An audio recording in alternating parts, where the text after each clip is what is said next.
Amém, irmão?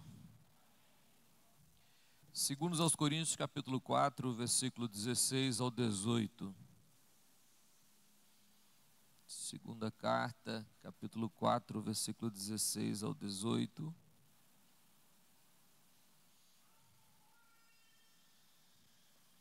Diz assim, quem encontrou, diga amém, irmão. Faltando muita gente, teve culto ontem, né? O povo não dá conta assim, dá. Os crentes de hoje é mais fraquinho um pouquinho, né? Aí se você fazer uma semana de culto, eles morrem no segundo dia. Tinha que ser 7 dias, mas eles não dão conta não. 16, por isso não desanimamos. Pelo contrário, mesmo que o nosso homem exterior se corrompa, contudo o nosso homem interior se renova de dia em dia. Porque a nossa leve e momentânea tribulação produz para nós eterno peso de glória, acima de toda comparação. Não atentando nós nas coisas que se veem, mas nas que não se veem, porque as que se veem são temporais, e as que se não veem são eternas. Amém? Podeis assentar, irmãos. Eu falei que vocês estariam analisando aqui a vida de Paulo. Eu gostaria que você, de forma atenciosa, acompanhasse conosco. Mas eu darei um tema a nós.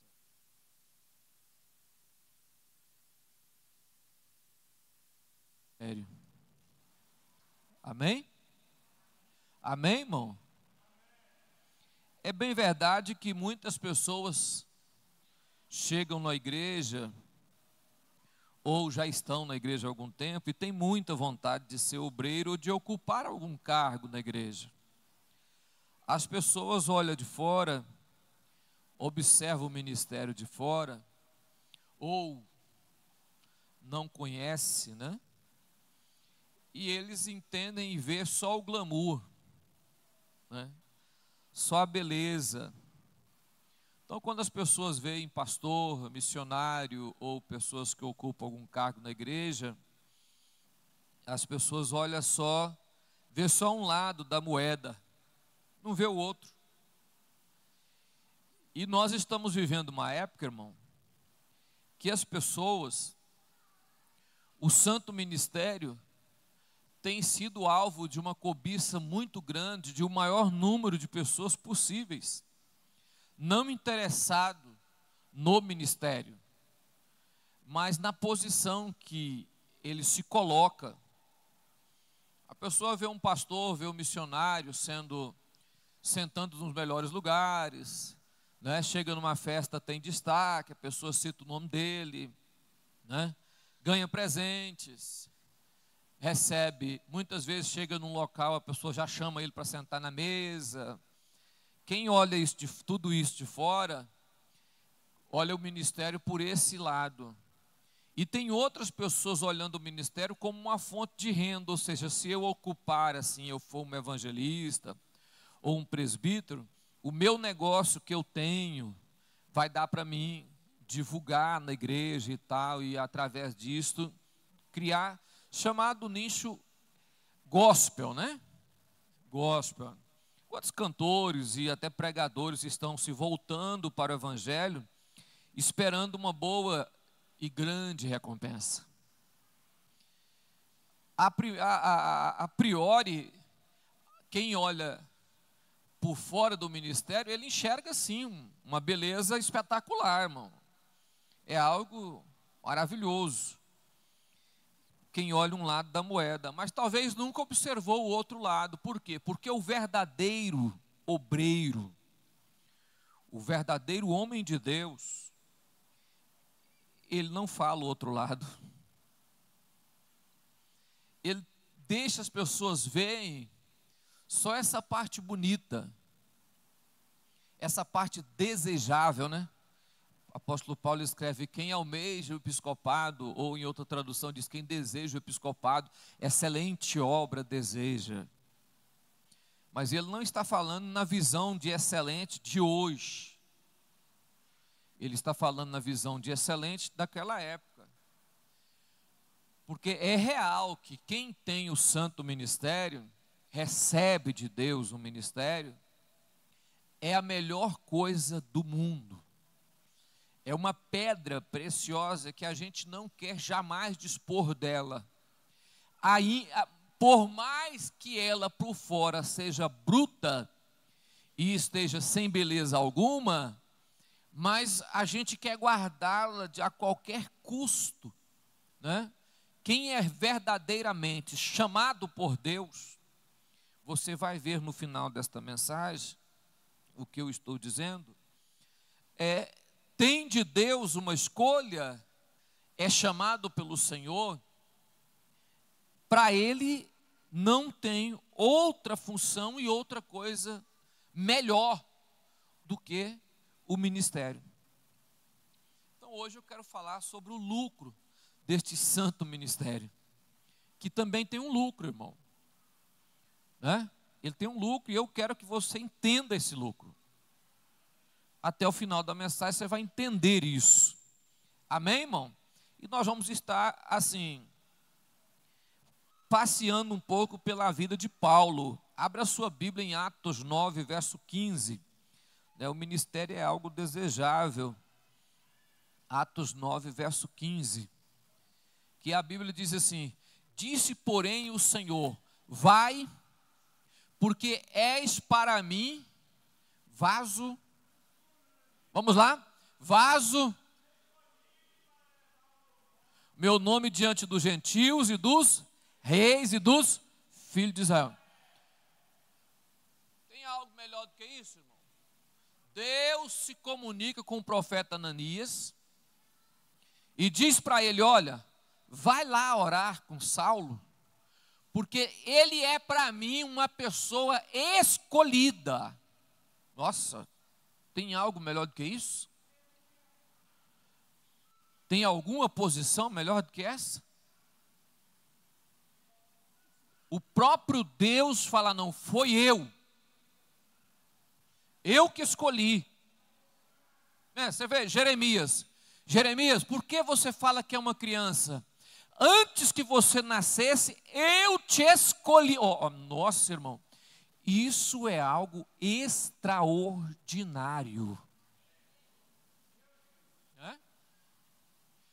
O Senhor dos senhores, o soberano, o todo-poderoso, o magnífico Deus, olha dos céus à terra. Você sabe que escolher é fazer seleção, né? Separando, até que chegou em você e disse: eu te escolhi. É ou não é magnífico? Não é maravilha, irmão? Eu estava pensando no meu ministério. Como Deus me escolheu, a forma que Deus me escolheu, aonde eu estava, o que eu fazia da minha vida, como eu trabalhava. Eu pensei: rapaz, Deus descer do céu e sair escolhendo e encontrar-me numa calçada e dizer: você, eu escolho você. Para que escolheu Paulo? Para ir diante dos gentios, de reis, diante dos filhos de Israel. Eu te escolhi para que anuncie. Tem algo mais excelente do que isso, irmão? Existe alguma outra ocupação na terra que pode superar essa posição que Deus coloca a pessoa, diz: eu te escolhi para fazer isso. Irmão, o que traz em nosso coração a convicção, do ministério, é essa lembrança aqui, ó. Eu estou fazendo algo que Deus me escolheu para fazer. Foi Deus quem me escolheu para fazer. Amém, irmão? Você tem essa convicção, dizendo: Deus me escolheu, Deus me chamou para isso. Quem tem essa convicção, irmão? Deus me chamou, foi determinado. Isso é muito bom, irmão. Maravilha, vaso escolhido. Vaso escolhido. Aleluia. Agora abra a sua Bíblia no mesmo 9, versículo 23. Atos 9, 23. Permanece aí para você ver. Ó. Vamos ler comigo lá? E tendo passado muitos dias, os judeus tomaram conselho entre si para o... Aí já não ficou tão bom o escolhido, né? Estava indo tão bem o escolhido. Deus escolheu Saulo, mas não explicou para ele que mais à frente o pessoal queria matar ele. E tem pessoas que acham que porque é escolhido, ninguém nunca vai querer matar ele. Irmão, quando Deus te escolhe, Ele não está te escolhendo isentando, colocando dentro de uma bolha, trancando dentro de uma casa de vidro, aonde todo... Ó, a hora que eu falar casa de vidro, você entende o seguinte: vitrine. Viu? Vitrine. Deus me escolheu e me colocou na vitrine, e todas as pessoas que passam, elogia. Todo mundo que vê, admira. Já viu vitrine? Você passa, toda a vitrine é bem arrumada, né? Você olha lá e fala, mas que roupa maravilhosa, né? Você olha e fala assim, não. Você só não sabe que o seu corpo não é o mesmo que está lá dentro, né? Mas a pessoa olha e fala, nossa, que terno. Esse terno é um espetáculo. Deus não te escolheu e colocou numa vitrine. Não. Tem muitos.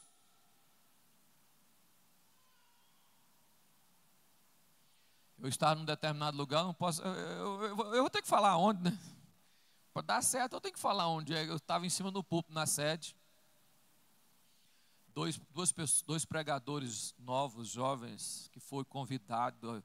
Porque lá na sede é o seguinte: eu só subo para o púlpito quando me chama. Se não me chamar, eu não vou lá para cima. Eu não tenho nenhuma vontade de estar sentando em púlpito, irmão. Tem gente que tem, eu tenho que sentar no púlpito, sai até correndo. Eu tenho que ser levado a presbítero para sentar lá no púlpito. Eu não tenho nenhuma vontade para isso. No sábado passado agora, meu telefone tocou, eu olhei, era o pastor presidente dizendo, sobe para o púlpito. Eu tive que subir para lá. E tinha 2 pregadores novos que já estavam lá em cima, sentados, acho que nem foi convidado, mas já estava lá em cima, né? Fazendo live, irmão. Olha onde eu estou, olha o local que eu estou, olha a quantidade de gente, olha como a quantidade de gente. Você não foi chamado para mostrar a quantidade de gente, você foi chamado para alguém desejar te matar. Você vai perturbar tanto as pessoas, vai falar tanto a verdade, que vai incomodar os outros, e a pessoa vai desejar matar você. Se você não incomodar com o evangelho, com o seu ministério, se o Deus que te chamou não incomoda os outros, sai disso, que não é ministério, irmão. Não é ministério. Eu fui olhando aquilo, foi me dando uma agonia, sabe? Deu a vontade de falar com o camarada assim, desce lá embaixo e filma lá de baixo, que é melhor, ué, atrapalhando a gente a adorar, louvar o Senhor. Mas vamos caminhando, né? Separado, Atos 13, 2. Olha para mim aqui, irmão. Paulo foi escolhido. Deus o escolheu. Na seleção, Paulo saiu na frente. Atos 9, 23. 13, 2. Atos 13, 2. Servindo eles ao Senhor e jejuando, disse o Espírito Santo, apartai a mim, Barnabé e Saulo, para a obra que eu vos tenho. Escolhido ele já tinha sido.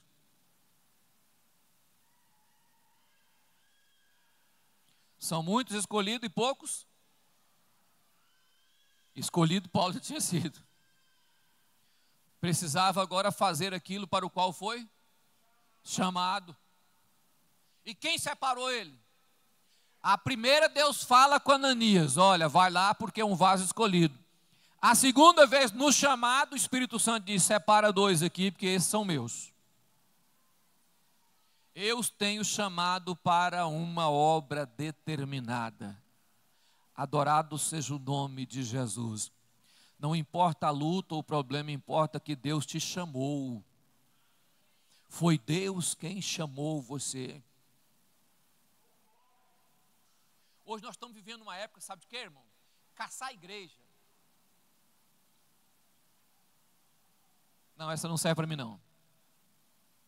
Essa aqui também não me serve não. Essa aqui está mais ou menos, essa que eu vou ficar nessa igreja aqui. Estão caçando o melhor. A melhor igreja. A melhor igreja é aquela que confronta você com a palavra. Aquela que diz assim, ó, você está errado, muda de vida. Essa é a melhor igreja. Esta é a melhor igreja. Qual é a melhor igreja? É aquela que você entra lá dentro e se sente incomodado por estar naquele lugar. Fala, rapaz, misericórdia, que mensagem. É essa a igreja. As pessoas não estão procurando isso. Tem gente que procura um melhor lugar para pregar, o melhor lugar para sentar no púlpito, o melhor lugar para poder ser visto. Quantas pessoas já entrou nessa igreja aqui? Cantores. Ah, não vou ficar aqui não, porque eu cheguei lá, o pastor não deu nem oportunidade para me cantar logo no primeiro dia que eu cheguei lá. Lá o negócio de ficar organizando culto antecipado, 30 dias antes, a gente chega lá, ó. Quando vai cantar, já tem mais de 2 meses que está frequentando. Tem que frequentar 2 meses mesmo, você não vai cantar direto não. Você tem que chegar aqui e saber se você é crente, se é fiel mesmo, se é filho de Deus ou do diabo. A gente não sabe quem é que chegou, né? Como você vai dando a oportunidade? O camarada talvez é filho do capeta e veio aqui, você vai dar a oportunidade para ele cantar, irmão? Não, você só vai saber a hora que você vê os frutos. Vê os frutos. Quem é chamado e escolhido sabe esperar a oportunidade, sentado no lugar, aguardar o momento que Deus vai chamá-lo.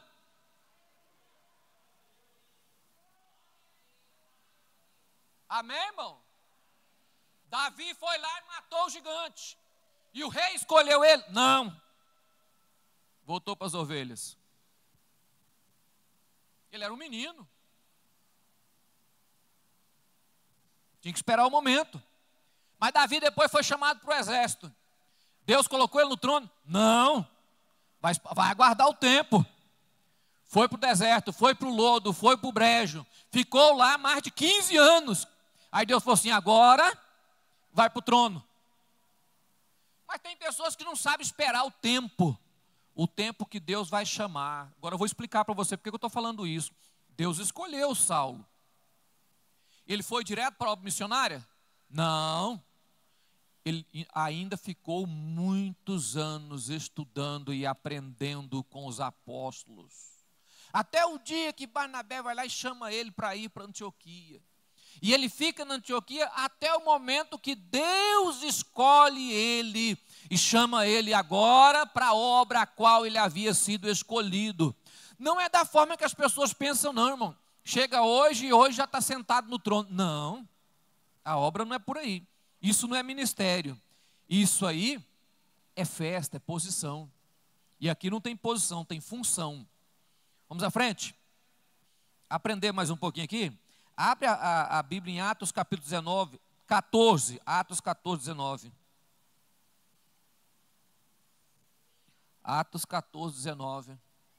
Sobrevieram, porém, os judeus de Antioquia e de Icônio, que tendo convencido a multidão, fizeram o quê? Apedrejaram a Paulo e arrastaram para fora da cidade, cuidando que estava... Olha para mim aqui, irmão. Paulo saiu na primeira viagem missionária e começou a pregar, sabe? Pregar. Foi pregando e viajando. As pessoas foram juntando na cidade, os judeus ali foram juntando as pessoas na cidade e encontrou com ele à frente. Incitaram a multidão, a Bíblia fala uma não fala quantos eram, mas vamos colocar que era 100 e cada um deu uma pedrada. Vamos colocar que era 100, cada um deu uma pedrada, então se cada um deu uma pedrada, foi 100 pedrada, porque ele já estava cuidado que já estava morto. Ele já estava morto. E eu acho incrível quando as pessoas começam a sofrer no ministério e reclamar. Eu tô... Você vai levar pedrada, irmão. E não é só uma não, é uma pancada de pedrada. Vai se levar só uma não, você vai levar várias pedradas. Vai haver momento na vida que você vai falar para você mesmo, era melhor se eu estivesse morto. E vou dizer mais, quem jogou as pedras era judeu, era da mesma nação dele, servia o mesmo Deus que ele servia, talvez tinha estudado na mesma escola que ele estudou, mas lançou as pedras sobre ele. Sabe o nome desse negócio aqui? Ministério. Ministério não nasceu para ser fácil, Deus não chamou ninguém para chupar pirulito. Deus não convidou você para ir para a praia tomar água de coco. Deus convidou você para servir ao santo ministério. Você quer ser obreiro? Quer servir o Senhor? Quer trabalhar na obra? Você vai enfrentar problema. Dias fáceis e dias difíceis. Você vai conviver com pessoas boas e pessoas ruins. Vai conviver com pessoas boas, com pessoas más. Você vai conviver com pessoas que têm desejo de matar você. Tem pessoas que têm vontade que você não estivesse no mesmo lugar que elas estão.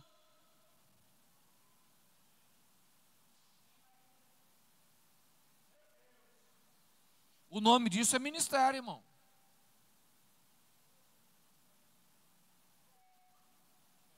Aí você vai se chatear por isso? Não. Quem tem chamada, quem sabe que foi escolhido, sabe para que foi escolhido. E quem sabe para que foi escolhido, sabe o que está fazendo. E quem sabe o que está fazendo, sabe que Deus lhe dará uma recompensa naquele dia. Amém, irmão? Já ouviu aquela história do missionário que chegou e ficou esperando ser convocado? Você viu? O missionário veio ele e a esposa viajando. Quem já ouviu essa história aqui, irmão? Ele voltou, ele estava lá mais de 40 anos trabalhando na obra missionária, envelheceu 60 e poucos anos. Aí foi convidado para voltar para a sua cidade. Aí ele comprou a passagem, ele e a esposa, e voltou. E quando ele estava chegando, ele começou a ouvir as pessoas tocando, uma banda tocando lá fora do navio. Todo mundo, aquela multidão de gente lá fora, ele olhou assim, nossa, está todo mundo nos esperando, vai fazer uma grande festa para nós. E aí o navio, a pessoa foi saindo, e ele saiu quando ele chegou lá fora, mas a mulher não tinha ninguém. Aí ele foi embora para a casa dele, ele falou, não, quando chegar lá em casa é certeza. Aí ele chegou na casa dele, não tinha ninguém. Ele entrou para a casa dele e falou, Deus nos decepcionou. Que Deus é esse? Mais de 40 anos na obra ganhando alma. E chega aqui, ninguém nem olha para a nossa cara. Ninguém nem fala sobre nós. Esqueceram. Ele largou a velhinha dele dentro de casa e disse, eu vou sair. Eu vou sair. E você vem aí com o seu Deus aí, você fica com esse Deus seu aí, porque eu trabalhei há tantos anos e nada. E ele saiu para a rua. Passou o dia, ele voltou. Ele falou, e aí, você conversou com o seu Deus? Ela falou, conversei. Você conversou com ele? Conversei. E o que ele falou?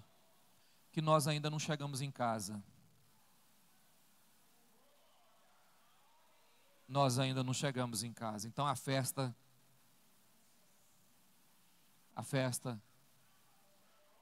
E por que a gente quer recompensa aqui, irmão? Vamos à frente, irmão. Abre a sua Bíblia em Atos 16, versículo 19. Atos 16, versículo 19.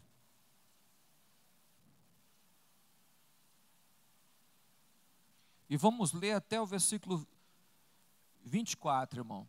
Vendo os seus senhores que a esperança do lucro estava perdida, prenderam Paulo e Silas e levaram à praça à presença do magistrado. E apresentando os magistrados, disseram, estes homens, sendo judeus, perturbaram a nossa cidade.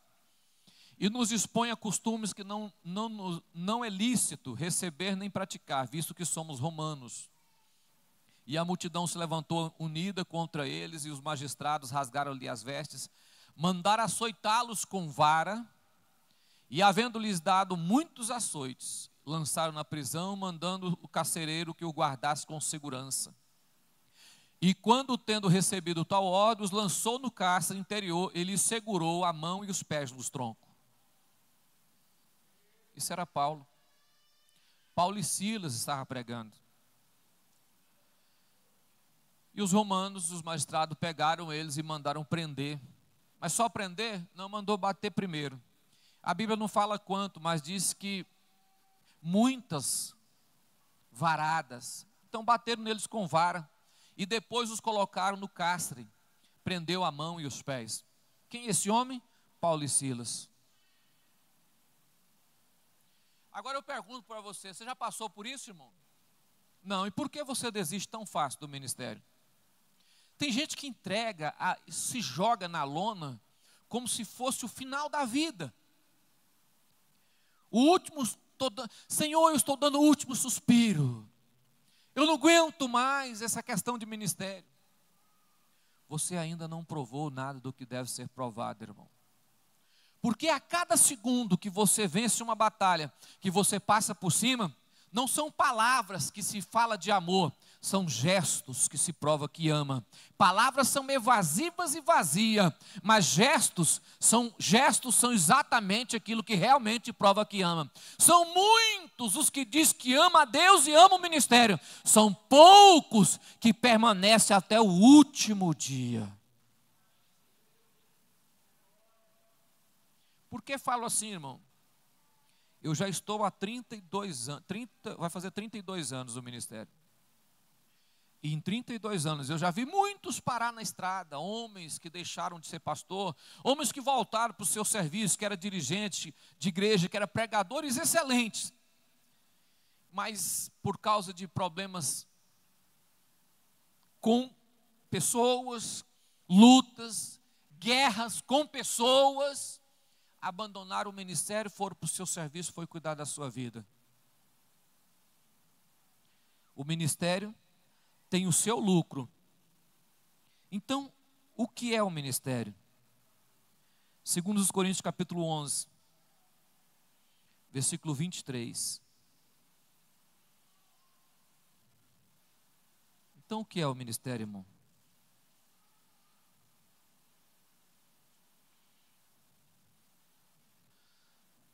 Sou ministro de Cristo, falo fora de mim.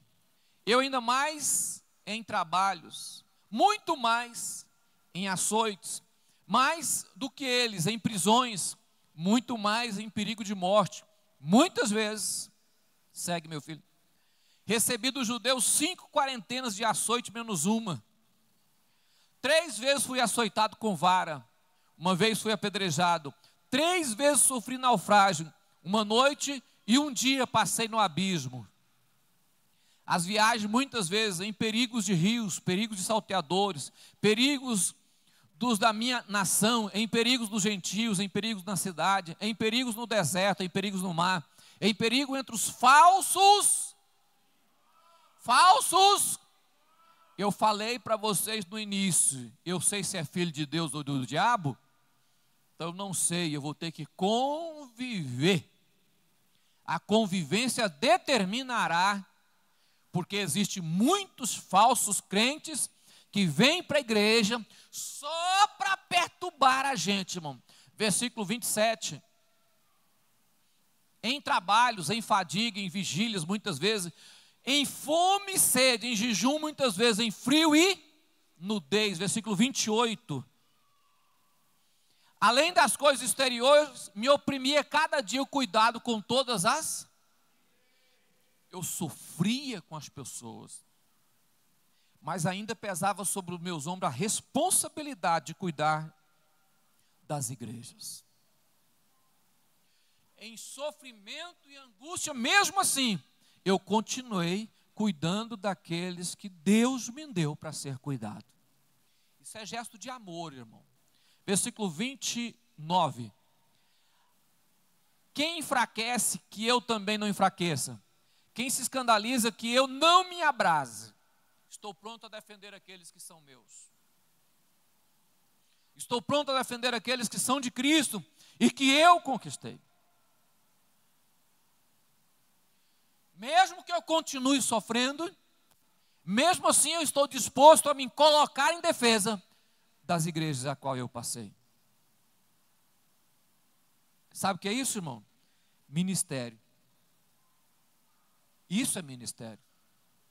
É quando você olha para a igreja e você não cria raiva dela, você cria amor por ela.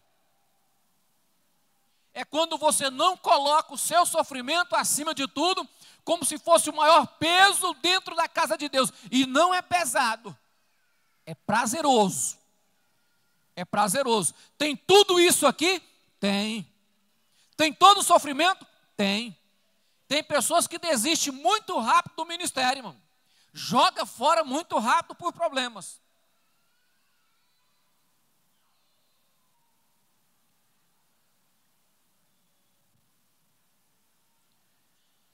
Olhe para mim, irmão. Mas vamos continuar cuidando daquilo que é de Deus. Por quê? Porque quem me chamou foi Ele. Nós vamos continuar fazendo até chegar lá. Até aquele dia. Terá problemas, dificuldades, sofrimento. Eu já vi muitas pessoas chegar na igreja que eu já dirigi, irmão, e disser, olha, eu não quero envolvimento, eu quero ficar longe. Eu já sofri demais com a igreja. Não, você não sofreu com a igreja. Ah, eu sofri demais com crente. Não, você não sofreu com crente. Você sofreu com falsas pessoas que ficam dentro da igreja. Pastor, mas tem pessoas boas que perseguem a gente. Deus permite isso para nos ensinar alguma coisa. E a única coisa que Deus nos ensina, como alguém da mesma fé nos persegue, é se nós conseguimos amar aquele que nos odeia.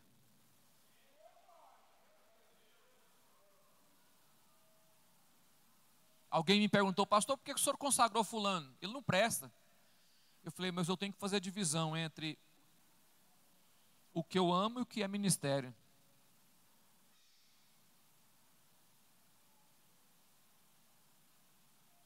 Agora vamos para a parte boa. Olha para você ver que parte boa. 2 Coríntios 12, verso 10. 12, verso 10. Vamos ler comigo? Você vai ficar satisfeito com isso aí, ó. Pelo que eu sinto prazer nas... Prazer também nas... Prazer também nas... Prazer também nas perseguições. Prazer também nas... Prazer também em tudo isso, irmão. Tudo. Por amor de... Então, por amor de Cristo, porque eu amo, eu tenho alegria, prazer aí é alegria, eu tenho alegria na fraqueza, na injúria, na necessidade, na perseguição, na angústia. O meu ministério é pesado, isso me alegra.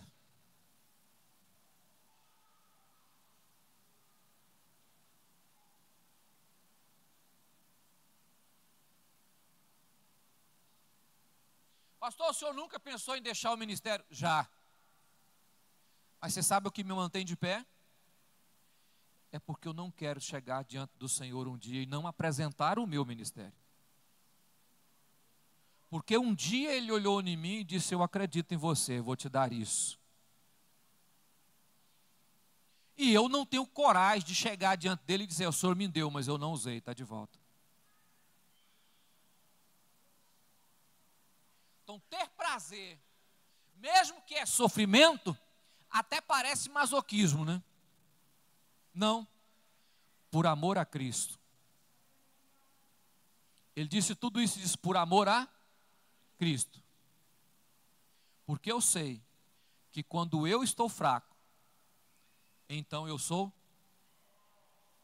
Porque quando eu sou fraco, eu dependo dEle. Eu confio nele. Vocês sabiam que depois que eu estou aqui, que a igreja está construída, essa beleza toda aqui, já teve algumas pessoas de fora da igreja que se reuniu para tirar eu daqui? Para substituir eu? Fizeram reunião para dizer, vamos tirar o homem. Vamos tentar fazer. O pastor falou, alguém faz um trabalho melhor do que aquele? Não, então vocês estão dispensados. Quer pegar a carga? Pega. Porque se eu trouxe até aqui, eu quero saber se tem alguém que está de continuar a fazer o dobro do que eu fiz. Porque é importante que aprenda uma coisa. Aquilo que parece ser leve porque eu olho de fora, eu só vou saber o peso se eu entrar debaixo da carga. Se eu estiver fora da carga, é muito fácil eu falar que é bom. O duro é quando eu colocar as minhas costas debaixo da carga e sentir o peso sobre a minha vida. Isso é o que, irmão? Isso é ministério. Muitas pessoas vão desejar aquilo que você tem, mas não consegue carregar nem a metade do que você carrega. Muitas pessoas terão inveja da sua mente, do que você sabe fazer, da capacidade que existe em você. Sabe por que tem inveja? Porque não tem capacidade. Sabe por que as pessoas têm inveja da sua mente? Porque não conseguem pensar igual você pensa. Não tem capacidade de fazer, por isso tem inveja. Aí por causa disso você volta, irmão. Você abandona. Você desiste. Segundo Timóteo capítulo 4. Já estou terminando, irmão. Segundo Timóteo capítulo 4. Versículo 9 a seguir, nós vamos ler rápido, irmão. Procura vir ter comigo. Paulo estava preso. Paulo estava preso. Ele estava preso em uma prisão embaixo, aonde era úmido e tinha muito mofo e pingava água. Procura vir ter comigo depressa. Porque Demas me desamparou, amando o presente século, e foi para Tessalônica, Crescente, para Galácia, Tito para Dalmácia. Só Lucas está comigo. Toma Marcos e traz contigo, porque me é muito útil para o ministério. Também enviei Tíquico a Éfeso. Quando vieres, traz a capa, que deixei em Troade, porque eu estou com frio, passando noite dormindo com frio, traz capa, um velho depois dos 60, estava passando muito frio. E traz consigo os livros, principalmente os pergaminhos. Alexandre o latoeiro causou-me muitos males, o Senhor lhe pague segundo as suas obras. Tu guarda-te também dele, porque resistiu muito às nossas palavras. Sai fora desse Alexandre. Ninguém me assistiu na minha primeira defesa, antes todos me Coloque no seu coração, ministério é solitário, irmão. Ninguém entra no ministério por causa da multidão. Há muitos momentos que nós estamos no meio da multidão, mas nós estamos só. Me desampararam, que isso lhe não seja imputado. Mas o Senhor assistiu-me, fortaleceu-me para que por mim fosse cumprida a pregação a todos os gentios a ouvissem. E fiquei livre da boca do leão. Quem que assistiu ele? O Senhor. Quem assistiu ele? O Senhor. Olha para mim. Se ele chamou, ele não despreza. Se ele escolheu, ele não abandona. Ele não abandona. Quando as pessoas deixam você só, ele chega e diz, mas eu não. Eu continuo aqui, ó. Todo mundo me deixou. E Jesus disse, eu não. Eu continuo aqui na prisão com você para assistir. Versículo 18. O Senhor me livrará de toda má obra e guarda-me-á por seu reino celestial. A quem seja a glória para todos sempre. Amém. Olha para mim, irmão. O Senhor me livrará de toda má obra e guardar-me-á para o seu convicção. Eu passo tudo isso, mas está me esperando no céu o galardão do Senhor. Quer ministério? A recompensa, o lucro dele está? O lucro dele está no céu, que é o melhor lugar para o lucro. Volta ao texto que nós iniciamos, segundo aos Coríntios 4, 16 ao 18. Para terminar, eu quero só ler esse texto com você aqui, para você entender o texto. 4, 16 a 18. Amém? Por isso não desfaleçamos. Por isso não desfalecemos. Mas ainda que o nosso exterior o interior se renova dia a... Eu já preguei isso aqui, irmão. Envelhece, acaba, murcha, seca, enfraquece. Mas por dentro todo dia novo. Você sabe o que faz a gente ficar novo, irmão? Porque cada dia que passa o ministério mais perto de Jesus parece que é melhor. Aí por fora as pessoas olham fraco, mas por dentro, todo dia novo. Olha o que ele diz, renova de dia em dia. Versículo 17. Porque a nossa leve tudo aquilo que eu falei. Leve e momentânea. Tudo aquilo que eu falei. Leve e momentânea tribulação produz um peso eterno de glória. Tudo que passamos vai construindo na glória recompensa, lucro.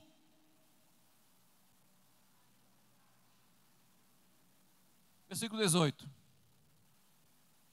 Não atentando nós para as coisas que para de esperar que o ministério vai te dar alguma coisa aqui. Quem entra no ministério olhando só para cá, irmão, tem pessoas que decepcionam, porque olha para a terra. Você vai se decepcionar, irmão. Porque aqui tudo acaba. Tudo. Porque nós olhamos para as coisas que não se veem. O que não se vê? Eternidade. Olha para mim, irmão. Existe uma coroa preparada para você no céu. Tudo aqui é sofrimento. Tem sofrimento? Tem. Tem momentos bons? Tem. Eu considero os momentos bons aquele momento que parece que o Espírito Santo fala, vou jogar uma água no lombo para continuar batendo. Então, se eu deixar só batendo, vai dar problema. Não vou jogar aqui uma águazinha nas suas costas para dar aquela aliviada, para nós começarmos de novo a guerra em nome de Jesus, né? Aqueles momentos bons, já viu aquele momento que você acorda pela manhã e fala, rapaz, hoje eu levantei, parece que não tem nenhum sofrimento na minha frente, tá uma bênção. Pode ficar tranquilo, você vai passar o dia em paz, a luta só começa depois da manhã, viu? Esquenta a cabeça com você não, é só um alívio para você continuar caminhando. A avó da minha esposa gosta de dizer o seguinte, que uma vez uma pessoa viajou de uma cidade para outra fugindo de um problema. Aí no outro dia, o problema ligou para ela e falou, estou chegando amanhã. Vou no ônibus que você foi também. Mas era uma filha que ela tinha, que era tribulação demais na vida dela. Era uma luta essa criança. Aí a hora que ela viajou fugindo da filha, no outro dia a menina liga e falou, eu estou chegando amanhã também. Ela falou assim, meu Deus do céu, a tribulação está vindo de ônibus. Vai vir atrás de mim. E virou uma realidade. Pode ficar tranquilo. Se você viajar, com certeza vai atrás de você. Crente troca de igreja, troca de cidade, troca de local. Mas uma coisa ele não consegue trocar: a mão do Senhor sobre você, preparando a sua vida. Tudo que você passa é momento de preparação para a glória do Senhor sobre você, em nome de Jesus. Então não olha para essas coisas, olha para o Senhor, olha para as coisas que não se veem, espera naquilo que não se vê, aguarda do céu, porque de lá virá toda a recompensa para a nossa vida, em nome de Jesus. Alguém me perguntou, agora o senhor está sendo recompensado pelo seu trabalho. Eu falei, não sei se amanhã eu sou transferido. Eu na outra igreja já estava sendo recompensado pelo trabalho. Quando eu pensei que eu estava sendo recompensado, eu fui transferido para essa aqui, que cheguei aqui, não tinha nada de recompensa no trabalho. Dobrado. Tinha trabalho dobrado. Quando eu olhei ali dentro, eu falei, Jesus. Deixa eu te contar uma experiência rapidinho aqui, irmão. É só uma experiência minha. Foi eu que apanhei, né? Que eu apanhei, eu posso falar. Não posso falar do que os outros apanham, mas que eu apanhei, eu posso falar, né? Não, eu não sou de contar as minhas surras, sou mais de contar as bênçãos. As surras você deixa passar em branco. Eu cheguei do Nordeste aqui no Goiás, peguei uma igreja, a igreja era tipo um galpão, ela estava faltando umas telhas, assim, bem perto do púlpito, assim. Aí chovia bem aqui dentro, era aberto, chovia bem dentro, assim. Não tinha reboco, não tinha nada, a casa no fundo entrava água que dava no meio da minha canela, assim, quando você estava dormindo, de repente estava nadando na cama, assim. Eu tomei posse lá nessa igreja, aí falei, Jesus, eu tenho que fazer um milagre. Aqui é só um milagre. Comecei a trabalhar. Tinha 26 pessoas, parece, ou 16, acho que era 16 ou 26, um negócio assim. Comecei a trabalhar. Trabalhar, e a obra começou a crescer. E Deus abençoou, nós cobriu a igreja, fizemos o forro foi eu mesmo que fiz. Só comprei as peças, coloquei e fiz lá, era de PVC. Arrumei tudo, comprei o som para a igreja. Fui lá em Minasul, comprei bancos de madeira, perfeito, novinho. Montei, coloquei lá e a igreja enchendo. Arrumei a casa no fundo, fiz uma área, fiz um banheiro que não tinha. Tirei esse buraco lá que enchia de água. Arrumei tudo. Aí 1 ano e 2 meses. Veio um homem maléfico, eu falo maléfico, ele é crente, tadinho. Um filho de Jesus mal informado. Eu não sabia como funcionava Goiânia. Falou, pastor Celino, você terminou isso aí muito rápido, pai. Chega no pastor presidente e pede ele uma igreja melhor. E eu ouvi essa conversa. Nunca tinha feito isso na vida, tinha dirigido umas 5 igrejas para trás, nunca tinha feito isso. Falei, rapaz, você sabe que é mesmo, trabalhei demais. Estou sofrido. Aí eu mesmo me coloquei para baixo, falei, rapaz, estou ruim. Vou ter que pedir uma igreja melhor. Cheguei no pastor e falei, pastor, terminou a obra lá, levei ele lá, fiz uma festa, ele foi lá, encheu de gente. Rapaz, o negócio aqui mudou, hein? Falei, mudou. Falei, não tem jeito de você arrumar uma igreja melhor para mim, não? Ele falou, tem. Vou arrumar uma igreja melhor para você. E eu acreditei, rapaz. Não é ver que eu acreditei nisso? Menino novo, rapaz. Eu falei, ô besta, né? Mas eu acreditei. Aí ele falou, aí 3 dias depois ele me ligou, falou, tem uma igreja em tal lugar assim, dá posse para você lá. Aí está na avenida, a igreja, avenida 2 pistas, lá naquela GO 040, aquela igreja perto do Garavelo, lá não tem aquela igreja do Terminal Garavelo, tem uma igreja assim, pertinho dela, aquela igreja lá, eu dirigi aquela igreja. Aí eu fui para lá e arrumei um carro emprestado lá, falei, irmão, me leva lá, nem dirigi, eu sabia, o irmão me levou lá e eu cheguei. Quando eu botei o pé para dentro da igreja, o Espírito Santo falou assim, aqui você vai apanhar. Você vai sofrer o que você nunca sofreu. Eu tirei o pé para trás e falei, Jesus. Aí eu pensei, eu entro ou não entro? Eu já estava lá, né? As irmãs estavam lavando a igreja para a posse à noite. Eu nunca fui covarde, irmão.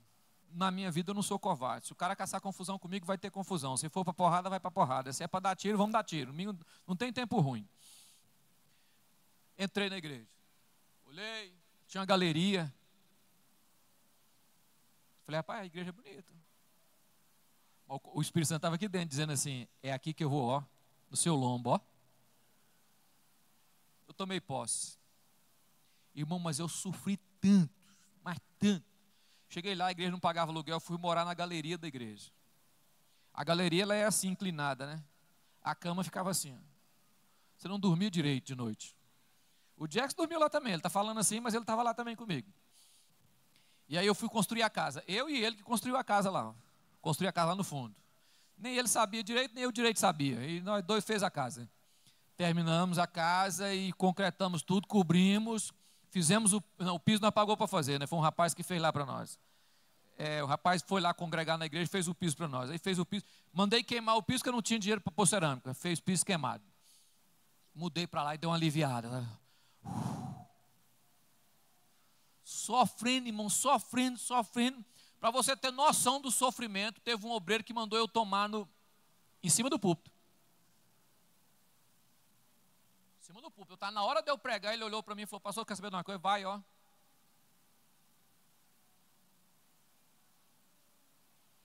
Me deu uma vontade tão grande de dar um murro nele, rapaz.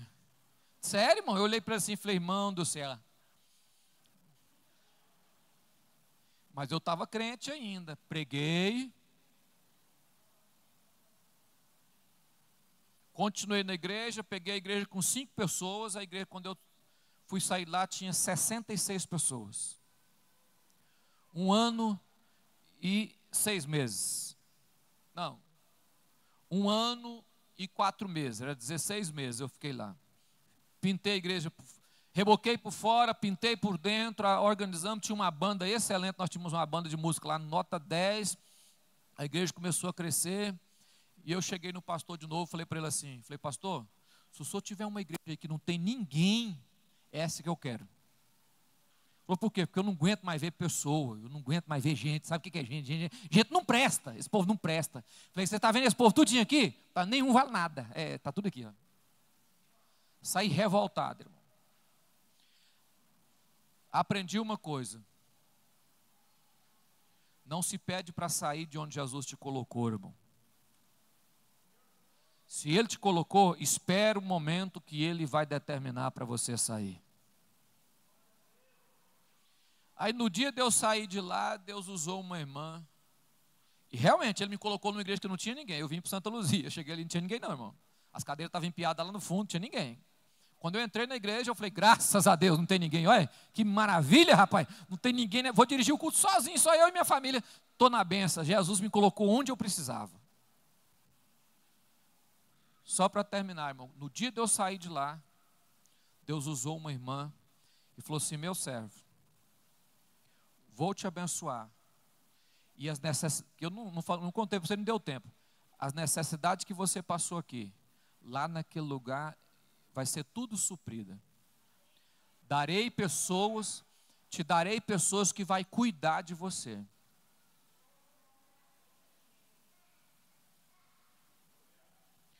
Você terá naquele lugar uma mesa farta.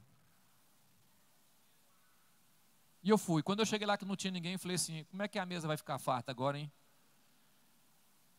Fui trabalhar, irmão, montei um salão, fui trabalhar. Trabalhei 1 ano e pouco, né? Não, eu trabalhei quase 2 anos. Depois eu trouxe o salão para perto de casa. O Jax também estava lá comigo. Ele estava nessas emboscadas, ele estava em todas. E fui trabalhar. Fui buscar o Senhor, fui trabalhar. O povo de lá tinha 5 membros. O povo de lá cuidava de mim como criança. Se eu desejasse comer melancia, saía para a rua e comprava e colocava na mesa. A fartura era tão grande, que eu fiquei naquela igreja quase 12 anos. Os últimos 8 anos, todo dia eu comia picanha 2, 3 vezes na semana. Churrasco era todo dia. Você acha que o Júnior engordou daquele tanto? Churrasco era todo dia. De segunda a segunda, irmão. Deus falou, não, eu falei que eu dava e deu. Olha para mim, nunca desista do seu ministério. Vai chegar um dia que você vai olhar para ele e falar, foi a melhor coisa que Deus me deu na minha vida. Por quê? Você é escolhido de Deus. Se Deus te escolheu, Deus escolheu você. Você vai passar problema, vai passar sofrimento, vai passar angústia. Mas tem dia que você vai olhar para o seu lado e vai ver que Jesus está em pé, do seu lado. Do seu lado. Porque muitas pessoas que eu vi, irmão, do meu lado, contra mim, todos caíram e foram para o chão, e muitos deles não voltaram para o evangelho, perderam a própria salvação e perderam a família, porque em muitos lugares eu percebia que o Senhor estava com a mão sobre a minha vida. Quando eu estava pregando um dia lá no Santa Luzia, uma irmã entrou. Quando ela entrou no meio da igreja, ela assustou assim, e ficou assustada. Os irmãos perguntou, o que foi, irmão? O que foi? Ela já ia caindo. Ela falou assim, tem um anjo atrás do pastor com a mão colocada sobre ele. Eu estou vendo isso está me causando medo, espanto. Eu entendia que Deus estava com o meu ministério. Não desista do seu. É difícil? É, mas tem uma recompensa. Tem um lucro. Não é aqui, o banco não é aqui, o banco é lá. O depósito é lá e você vai receber ele, em nome de Jesus. Vamos colocar de pé, irmão?